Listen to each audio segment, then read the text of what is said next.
में हम लोग मुफ्त कर जाले चलाते हैं और इनका खाकर इनका पीकर संगठन में काफी हम लोग संगठन के कार्यकर्ता इनके स्थानमंद है।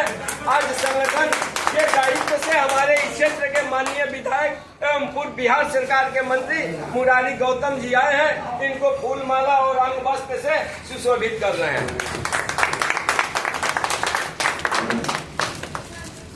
मुरारी गौतम जिंदाबाद, मुरारी गौतम जिंदाबाद।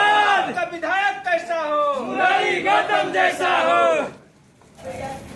बहुत दिन संगठन में हमारे कार्य मृत्युंजय शुक्ला जी किए हैं और पूर्व से ही भाजपा के इनके पूरे परिवार संघ का काम करते हुए आज भी इनके बड़े भाई संघ के बिहार के प्रांतीय प्रचारक हैं और इनके पिताजी के हम लोग सानिध्य में रहकर बहुत सारे संगठन का कार्य देखने का काम किए।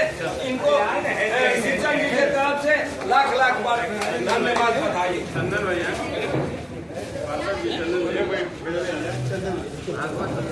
भगवत जी जो नगर के अध्यक्ष हैं इनको शिक्षण जी अंग वस्त्र से सुशोभित कर रहे हैं।